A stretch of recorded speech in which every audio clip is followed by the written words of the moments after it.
녹음 10 우찌무라 간조 전집 제6권 2부 재림에 대해서 9번째 녹음입니다. 기도드리고 리딩 시작하겠습니다. 주님 은혜를 감사드립니다. 재림에 대해서 계속 읽고 있습니다. 많은 감사할 내용과 은혜를 주시니 진심으로 감사합니다. 코로나 때문에 어려운 세상에 살고 있으나 또 이때 전쟁에 비하면 지금 이것은 또 아무것도 아니고 잘 견뎌낼 수 있는 일이 아닐까 하는 생각을 갖게 하는 귀한 리딩입니다. 이런 어려운 시기에 생각이 깊어지며 세상을 영적으로 바라보는 위인들이 많아질 수 있기를 위해서 기도드립니다. 숨어있는 위대한 사상가들에게 용기를 더하여 주시어서 그들이 이 어려운 세상을 이끌어갈 수 있도록 도와주시옵시고 특별히 영적인 분들을 축복하여 주시어서 그들이 이 세상을 위해서 기도할 때 하나님이 기뻐하시는 기도 될 수 있도록 인도하여 주시옵소서. 이 리딩을 나누게 될, 같이 듣게 될 한 형제나 자매가 있어서 이 같은 내용을 가지고 같이 기도하고 기뻐하며 내용을 쉐어할 수 있기를 위해서 기도드립니다. 주님 들어주시옵시고 인도하여 주시옵시고 축복하여 주시옵소서. 읽는 저에게 늘 잘 읽어낼 수 있도록 주님 꼭 도와주시옵소서. 감사드리며 고맙고 고마우신 우리 주 그리스도 예수님 이름 받들어 기도드렸사옵나이다. 아멘. 오늘은 전후의 세계라고 하는 제목부터 읽도록 하겠습니다. 짧은 글들이 몇 개 있습니다. 전후의 세계. 이제 지식인들은 누구나 전후의 세계에 대해서 말한다. 전쟁 후인 거예요. 그죠? 그러니까 전쟁에 대해서 막 쓰셨으니까. 전후의 정치, 전후의 종교, 전후의 산업이라고 말한다. 그러나 그들 중에 아무도 어떻게 하여 전쟁을 끝내느냐에 대해서는 말하지 않는다. 그들은 전후에 황금 세계가 나타나기를 몽상했다. 그러나 전쟁은 과연 전쟁을 멈추게 하느냐? 이것이 큰 문제이다. 그리하여 성서는 그리스도의 말로써 우리들에게 전한다. 민족이 일어나 민족을 치고 나라가 일어나 나라를 치고 곳곳마다 기근과 지진이 있을 것인데 이런 일들이 진통의 시작이다. 마태복음 24장 7절이라고. 역사의 종국은 평화가 아니다. 전쟁이다. 황금 시대가 아니다. 환란 시대이다. 이 전쟁 후에는 다시 더 큰 전쟁이 일어난다. 중국의 분할, 인도의 처치, 태평양의 지배, 그 모두가 세계 전쟁을 일으키기에 충분한 원인이다. 새 하늘 새 땅은 이 죄의 세상이 망한 후에 온다. 그때까지는 오지 않는다. 그날의 환란이 지나면 곧 해가 어두워지고 달은 빛을 잃으며 별들은 하늘에서 떨어지고 하늘의 세력들이 흔들릴 것이다. 마태복음 24장 29절라고 했다. 의인은 구원받고 악인은 멸망된 후에 하늘나라는 땅 위에 건설된다. 정치, 외교, 종교에 의하지 않고 권위 있는 하나님의 아들의 나타나심에 의해 건설되는 것이다. 1918년 7월 성서지 연구. 1918년의 크리스마스. 땅에는 평화라고 말한다. 그러나 지금은 없다. 평화는 아직 땅에는 없다. 있는 것은 평화가 아니다. 지치고 쇠약해진 결과 어쩔 수 없이 온 전쟁의 종식이다. 참 평화는 자발적이면서 활동적인 사랑의 결과이다. 그래서 사랑의 하나님은 그 스스로가 다스리기 위해 땅에 내려오실 때에만 비로소 평화가 있는 것이다. 그래서 그가 나타나기를 원하는 크리스천에게 있어서 크리스마스는 회고가 아니다. 기다림이다. 기념이 아니다. 소망이다. 평화는 이미 온 것이 아니다. 지금 오고 있는 것이다. 지금 인류가 막대한 대가를 지불하여 얻은 평화라고 하는 것은 평화의 흉내이다. 평화의 임금이 오심과 동시에 오고 있는 참 영원한 평화의 미미한 징조에 불과하다. 마라나타, 주여 오시옵소서. 고린도전서 16장 22절 하고 우리는 아직도 외친다. 그리하여 우리들은 그가 임하실 때까지 이 외침을 계속한다. 1918년 12월 성서지 연구. 재림의 시기. 재림의 은혜와 그 시기. 재림은 본래 두려워할 일은 아니다. 기뻐하고 감사해야 할 일이다. 그때의 신자의 구원은 완성되는 것이다. 그때 만물은 일변하고 모든 피조물은 하나님의 아들의 자유에 들어가는 것이다. 이것은 참으로 왕이 그 아들을 위해 마련한 혼인 잔치이다. 천지가 환희로 진동하는 때이다.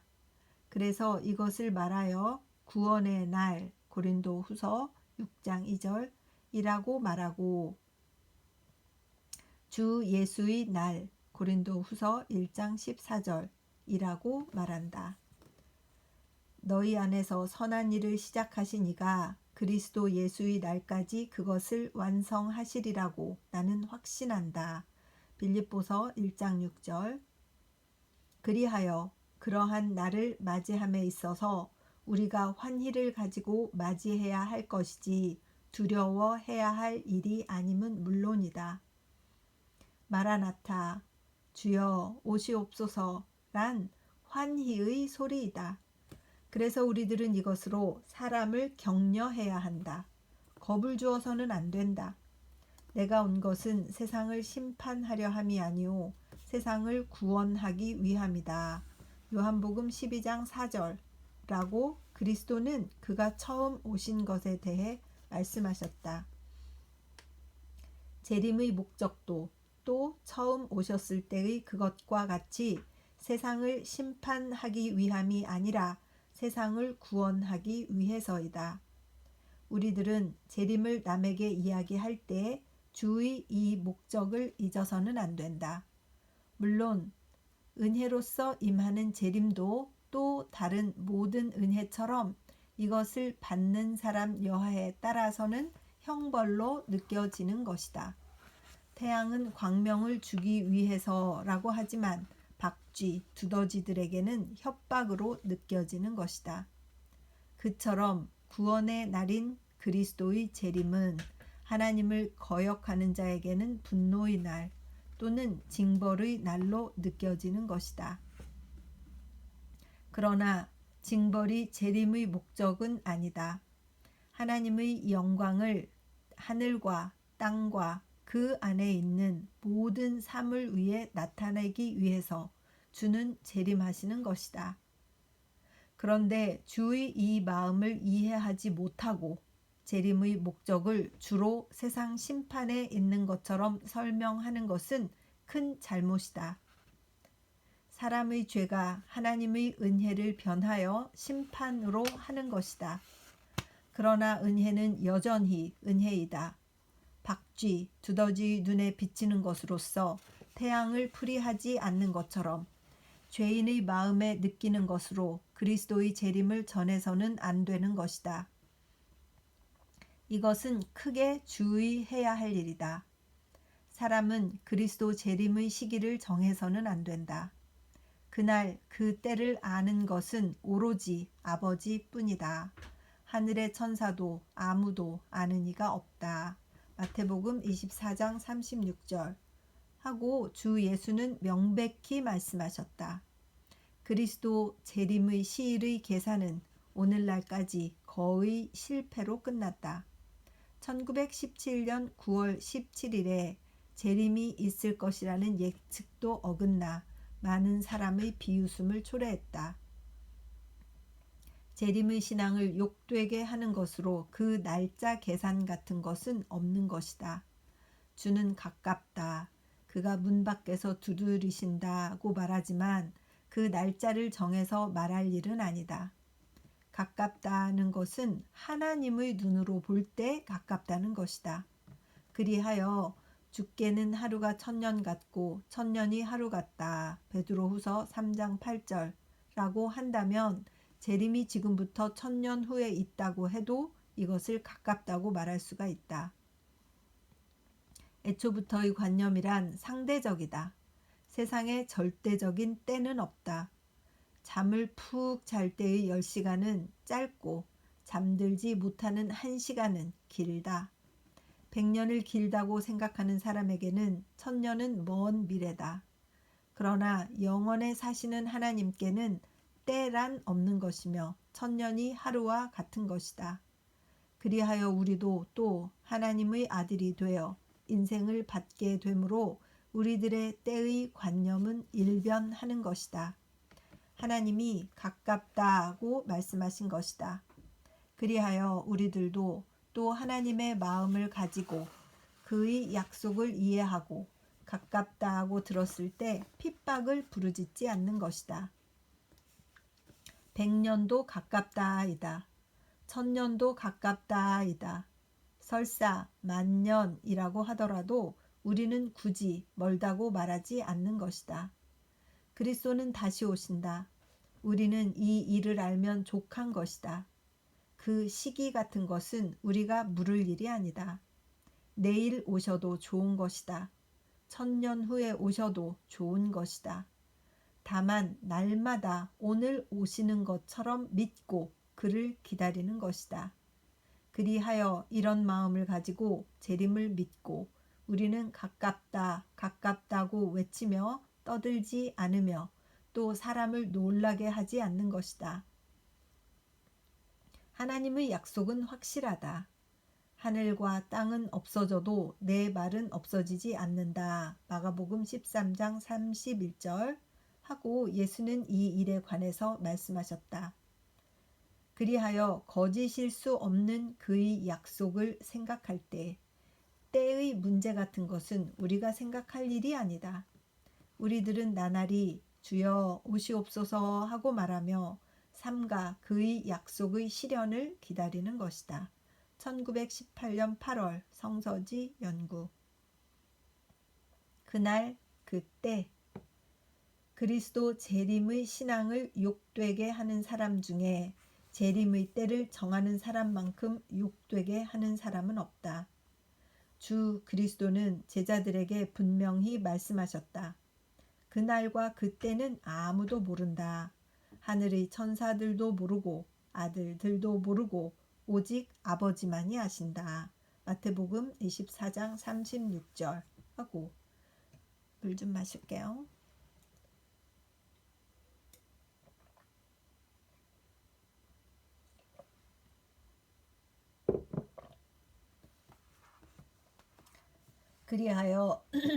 그리하여 천사가 모르는 일을 사람이 알고자 하는 것이 된다. 분수를 모르는 일이다. 더욱이 많은 사람이 재림의 날을 알기 원하고 이것을 계산하고 이것을 발표한 것이다. 윌리엄 휘스턴은 요세푸스 전집의 영역자로서 또 대수학자로서 유명한 사람인데 그가 기원 1736년 10월 12일에 이 세상이 끝난다고 발표했기 때문에 런던의 시민은 크게 놀랐다. 그리하여 물론 그 일이 없었기 때문에 재림의 교리에 대해서 세상의 큰 비웃음을 샀다. 유명한 성서학자 벵겔도 이 일에 관한 큰 착오를 연출했는데 1837년에 그리스도의 재림이 있을 것이라고 계산한 것인데 그 일이 없었기 때문에 그의 명저 신약 성서 지남은 오랫동안 그 가치를 인정받지 못했다. 몰몬교의 시조 요셉 스미드도 그날 그때를 정하여 수치를 당했고 카알라일의 친구의 신앙적 대천재라고 인정받은 에드워드 어빙도 또 1825년에 재림이 있다고 창도하여 그가 제정신이 아닌지 의심을 받았다. 최근 박스터라는 사람이 있어 뉴욕 크리스천 헤럴드 지상에 1917년 9월 17일에 재림이 있을 것이라고 예언하여 치욕을 되풀이했고 또 목사 러셀이 몇 번인가 예언했으나 맞지 않아 세상이 규탄하는 바가 되었다. 참으로 재림 신자가 삼가야 할 일은 재림의 날과 때를 지정하는 일이다. 재림 신앙의 귀한 점은 그 시일이 정해지지 않은 것에 있다. 마치 죽음의 시일이 정해지지 않은 것과 같다. 언제 오시는지 알지 못하기 때문에 신재하는 허리에 띠를 띠고 기다리는 것이다. 재림의 시일을 아는 일은 해로울지언정 이롭지는 않다. 재림 신앙의 해는 주로 여기에 있는 것이다. 그 시일을 알고 괄호 열고 안다고 말하며 괄호 닫고 부질없이 떠든다. 재림은 굳은 신념이다. 때가 늦고 빠른 것에 관계할 것이 아니다. 주는 반드시 오신다. 그 일을 약속받고 더 다른 것을 물을 필요가 없는 것이다. 그 약속이 우리를 깨끗하게 하고 높이고 우리에게 감사와 환희와 희망이 끊이지 않는 생애를 주는 것이다. 1919년 4월 성서지 연구. 한국에서도 있었잖아요. 재림하는 날 올라간다고 막 옷 갈아입고 산으로 모였는데 그 날이 안 오고 막 이래가지고 난리가 난 적이 있었잖아요. 1990 몇 년도인가 있었어요. 그때도 정말 웃음거리가 되었는데 그 전에도 이렇게 똑똑하시고도 또 훌륭하신 신앙인들, 신학자들도 이런 일들을 많이 당하셨었구나, 이런 거는 몰랐었거든요. 그랬구나 하는 것을 또 알게 되는 것 같습니다. 그리스도 재림의 징조. 예수께서 감람산 위에 앉으셨을 때에 제자들이 조용히 와서 가로되 우리에게 이르소서 어느 때에 이런 일이 있겠사오며 또 주의 임하심과 세상 끝에는 무슨 징조가 있사오리이까. 마태복음 24장 3절. 내가 그리스도의 재림을 외친 지 이제 3년. 하지만 재림은 아직 일어나지 않고 세상은 의연히 옛 세상이기 때문에 교회의 신학자와 사회 개조론자들은 나를 비웃으며 말한다. 그리스도가 다시 오신다는 약속은 어디 있느냐? 조상들이 잠든 후 만물은 처음부터 창조된 그대로가 아니냐? 베드로후서 3장 4절라고. 그리스도는 아직 오시지 않았다. 그렇기 때문에 영원히 오시지 않을 것이다. 그가 다시 오신다는 것은 영적으로 사람의 마음에 오시는 것이며 그가 부활체를 가지고 하늘에 오른 것처럼 다시 오신다고 믿는 것 같은 일은 세상을 미혹하고 기독교를 잘못되게 하는 사람이다 라고 하는 것은 그들의 소위 그리스도 재림설 배척의 소리이다. 참으로 그들의 재림설 공격은 대개 복음적 기독교의 공격이다. 그들은 그리스도 재림을 부인하기 위해 복음주의의 근본의를 부인하는 것이다. 그리스도의 신성, 죄의 속량과 그 용서, 그리스도의 부활과 그 승천, 그들은 명백히 이러한 근본 교리를 부인하고 그들이 말하는 기독교라는 것을 세우려고 하는 것이다. 그리하여 재림의 일에 대해서만 그들과 우리들의 신앙이 다른 것이 아니다. 하나님과 그리스도와 죄의 속량과 용서와 부활과 영생과 내세와 복음의 중추적 진리에 대해 신앙을 달리하는 것이다. 그리하여 그들이 만일 크리스천이라고 한다면 나는 크리스천이 아닌 것이다. 내가 크리스천이라면 그들은 크리스천이 아닌 것이다. 크리스천이 아닌 것이다.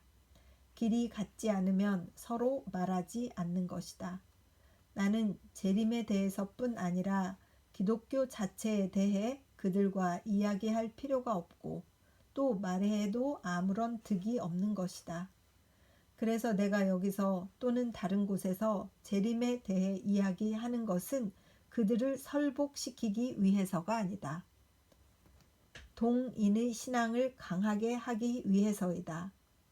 그리스도의 부활과 승천을 믿고 성서의 지식에 따라 그의 재림을 기다리는 사람의 그 신앙, 그 소망을 강하게 하고 또한 확실하게 하기 위해서이다. 그리스도는 아직 오시지 않는다. 세상의 끝은 그리 시위 오는 것이 아니다. 그러나 그가 오실 징조는 해마다 더 명백히 나타난다. 성서는 몇 번인가 되풀이하여 그리스도의 재림을 예언함과 동시에 분명히 재림의 징조를 보여주고 있다. 그리하여 인류의 역사는 성서의 명시에 따라 그 도정을 진행해 가고 있다. 그리하여 작년보다 올해에 더욱 재림의 징조는 선명하게 인류 역사 위에 나타났다. 그 많은 것에 대해서 말하지 않는다. 그 가장 현저한 세 가지에 대해 말한다. 곧 민주주의 발달이다. 교회의 부패 타락이다. 유대의 재건이다. 말할 것도 없이 민주주의의 발달은 과거 3년 동안의 현저한 현상이다. 대독 세계전쟁은 민주주의의 화신인 미국의 참전에 의해 전혀 이 주의의 승리로 끝난 것이다. 세계로 하여금 민주주의에 적합하게 하기 위해란 미국인의 전쟁의 소리였다. 그리하여 그들은 보기 좋게 그 목적을 달성했다. 세계와 인류는 이 대전에 의해 민주화되었다. 이것이 인류의 대진보라고 말한다. 진보냐 아니냐 나는 모른다. 그러나 성서의 예언의 대실현임은 명백하다. 민주정치가 인류 최후의 정치임은 성서가 분명히 보여주는 바이다. 시험 삼아 다니엘서 제2장을 보면 그 계시는 틀림이 없는 것이다. 과거의 대전쟁에 의해 민주주의는 눈부신 진보 발달을 한 것이다. 곧 과격주의 괄호 열고 볼셰비즘 괄호 닫고의 출현을 본 것이다. 민주주의를 그 극단까지 끌고 간 것이 과격주의이다. 왕이 없고 추장도 없고 사람은 서로가 동격이라는 것 외에 아무런 지도나 구속을 인정하지 않는다는 것이 이 주의이다. 성서가 분명히 보여주는 바 신이라고 불리는 것이나 예배의 대상이 되는 모든 것에 반항하고 그 위에다가 자기를 올려놓고 데살로니가 후서 2장 4절라고 하는 주의이다. 그리하여 이 주의가 한번 러시아에서 세력을 잡자 유럽 전체가 그 위협 밑에 놓인 것이다. 슬라브족은 이미 제정하에서 유럽 문명을 위협했다고는 하나 이제는 과격화되어 아무것도 이를 당할 수 없게 되었다. 윌슨 대통령의 목적은 지나치게 이루어져 민주주의는 과격주의에까지 진화한 것이다. 그러나 놀랄 것까지는 없다. 하나님을 배반한 인류는 그 갈 곳까지는 가고 있는 것이다. 그렇게 되어야만 하나님의 예언은 실현되는 것이다.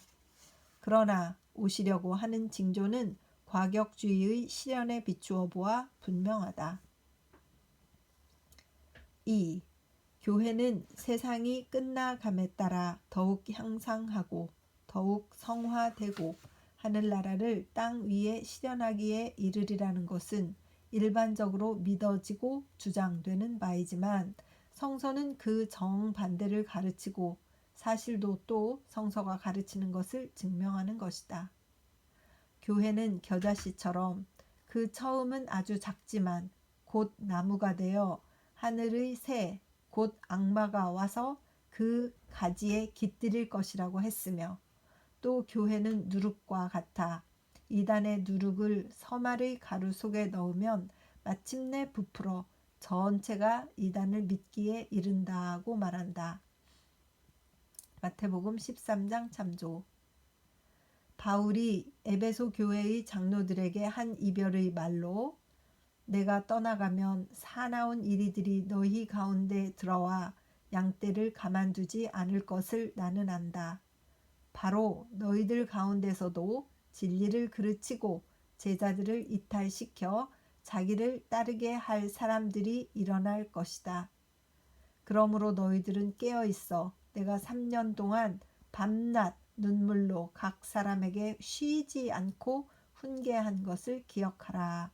사도행전 20장 29절부터 31절. 그는 또 마지막 날에 어려운 때가 온다. 그날이 오면 사람들은 다만 자기를 사랑하고 하나님보다 쾌락을 사랑하리라. 사람들이 건전한 교훈을 들으려 하지 않고 자기 욕심을 만족시키려고 많은 스승을 모아들여 귀를 즐겁게 하는 말만 들으려 할 것이다. 그들은 진리를 들으려 하지 않고 허탄한 이야기에 귀를 기울일 것이다. 디모데후서 3장 4장. 그리스도의 재림을 비웃는 목사가 교회 안에 일어나리라고 말하고 베드로후서 3장. 경건하지 않은 자들이며 하나님의 자유의 은혜를 방종으로 바꾸고 오직 한 분이신 주, 곧 우리 주 예수 그리스도를 부인하는 자들이 몰래 교회에 들어왔기 때문이다. 유다서 4절라고 말한다. 사도 요한은 말세의 교회의 모범으로 라오디게아 교회에 대한 주의 말씀을 기록해서 말했다. 내가 네 행위를 아노니 네가 차지도 아니하고 더웁지도 아니하도다. 네가 차든지 더웁든지 하기를 원하노라. 네가 이같이 미지근하여 더웁지도 아니하고 차지도 아니하니 내 입에서 너를 토하여 내치리라. 내가 말하기를 나는 부자라 부요하여 부족한 것이 없다 하나 내 곤고한 것과 가련한 것과 가난한 것과 눈먼 것과 벌거벗은 것을 알지 못하도다. 내가 너를 권하노니 내게서 불로 연단한 금을 사서 부요하게 하고 흰옷을 사서 입어 벌거벗은 수치를 보이지 않게 하고 안약을 사서 눈에 발라 보게 하라. 계시록 3장 15절 이하. 그리하여 계시록은 특히 사랑스러운 그리스도의 교회가 마침내 미워해야 할 바벨론, 세계를 더럽힐 대음부가 되어 심판을 받게 되는 그 경위를 보여주는 책이다. 그와 같이 하여 신약 성서 전체가 말기에 다가감에 따라 교회가 부패, 타락해 가는 모양을 서슴없이 예언하는 것이다. 그리하여 사실이 어떠하냐 하면 성서가 보여주는 그대로이다. 교회 안에 오늘날처럼 이단이 성행하는 때가 없다. 30년 전에 그리스도의 신성을 거부한다는 이유로 나를 이단시하고 유니테리언이란 이름을 붙여 나를 추방했던 교회는 지금 자신이 유니테리언 이하가 되었고 그리스도의 신성과 같은 것은 신앙의 필요 조목으로 전혀 돌아보지도 않게 되었다. 이제 기독교는 사회 사업의 일종으로 화했다. 그리스도가 누구이건 내세가 있건 없건 성서의 말씀으로 믿건 말건 그런 것은 아무래도 좋게 되었다. 30년 전에 나를 비판했던 교회는 이제 성서를 가지고 내게 심판받을 자가 되었다. 더욱이 그들은 자기의 변신에 대해 전혀 부끄러워하지 않는다. 오히려 진보를 자랑하고 박학을 과시한다. 복음적이다, 성서적이다 라고 말하고 정교를 자랑하던 감리교회나 또는 조합교회나 혹은 침례교회가 이제는 십자가의 복음을 대신하여 소위 윤리적 복음, ethical evangelism을 부르짖고 성서를 통째로 삼키는 것이라고 말하며 성서 선언의 신앙을 비웃는다. 성서 신원이네요. 성서 신원의 신앙을 비웃는다. 교회는 이제 사회 개량의 기관으로서만 그 가치를 인정받는다. 사회 개량을 목적으로 한 사람은 이제 누구든지 엽서 한 장을 가지고 교회원이 될 수가 있다. 하나님, 그리스도, 속죄, 부활, 재림, 심판. 그런 것은 이제 교회, 특히 미국 교회가 개의하지 않는 일이다. 나는 40년 남짓한 신앙생활 동안 교회, 특히 미국 교회의 그 신앙이 일변하는 것을 목격했다. 그러니 오늘의 교회의 능력은 무엇인가? 오늘의 교회, 특히 미국의 교회에서 돈을 빼놓으면 무엇이 남는가? 만일 미국 혹은 영국의 교회가 재정적으로 파산했다고 했을 때 그 대부분의 교회는 정신적 파산도 면할 수가 없다. 오늘의 교회는 라오디게아 교회 그대로이다. 그들은 말한다. 나는 부자요. 부족한 것이 조금도 없다고. 그러나 신앙의 입장에서 볼 때 실로 고민하는 자, 불쌍한 자, 또 가난한 자, 눈먼 자, 벌거벗은 자이다. 그들은 차지도 않고 덥지도 않다. 뜨뜻미지근하다. 그래서 그리스도의 입에서 토해버림을 받으려 하고 있다. 그들이 싫어하는 것 중에 그리스도의 재림신앙 같은 것은 없다. 그래서 힘을 다해 이것을 조롱하고 배척한다. 그 까닭은 명백하다. 전혀 현세적인 그들의 신앙은 재림의 신앙이 환기하는 열의에 견딜 수 없다. 그들은 무엇보다도 냉정을 존중한다. 심판의 일에 관해서 그들은 옛 거짓 선지자처럼 평화가 없을 때에 평화, 평화라고 외치는 것이다. 오늘의 교회를 가리켜 세상을 더럽히는 대음부라고 한다면 그들은 크게 노할 것이다. 그러나 로마 카톨릭 교회가 한때 대음부가 되어 세상을 더럽힌 것은 사람들이 모두 아는 터이다. 그리하여 많은 개혁교회가 세상과 더불어 음행하고 있는 것은 이 또한 부인할 수 없는 사실이다. 이란 정당한 남편을 떠나 다른 남자와 친한 일이다. 교회가 하나님을 떠나 이 세상과 친할 때 간음을 행하는 것이다. 데모크라시를 부르짖고 국제연맹을 강조하고 이 세상의 정치가 실업가들에게 배워 일을 하고 사업을 완수하려 할 때 그들은 음행을 하는 것이다. 이와 반대로 세상을 힐책하고 세상과 대항하여 싸울 때 세상은 깨끗게 되고 교회의 은혜를 힘입게 되는 것이다. 오늘날의 교회의 타락은 참으로 한탄할 일이다. 이것은 그리스도 재림의 징조이며 만물 부흥의 상징이다. 목사는 정치가와 실업가를 의지하고 신학자는 그리스도의 재림을 비웃어 그들은 자기도 모르는 동안에 성서의 예언을 실현하고 있는 것이다. 그들의 속화, 그 조소는 성서의 말씀을 이루게 하기 위한 것이다. 그래서 기뻐해야 한다. 세상의 빛인 교회가 어둠이 되고 어둠이 그 극도에 이른 연후에 여명이 가까워지고 의의 태양이 솟아오를 것이다. 현 교회의 타락을 그리스도 재림의 징조로 볼 때 실망은 소망으로 변하고 비탄은 감사로 화하며 분개는 희락이 되는 것이다. 아멘. 주 예수여 오시옵소서이다. 1920년 10월 성서지 연구. 여기까지 해서 10번 녹음을 마쳤습니다. 기도드리겠습니다. 하나님 아버지, 좋은 리딩하게 해주셔서 감사드립니다.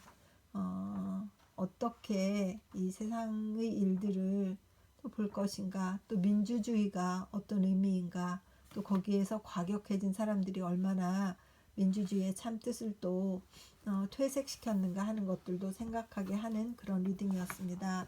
하나님 아버지,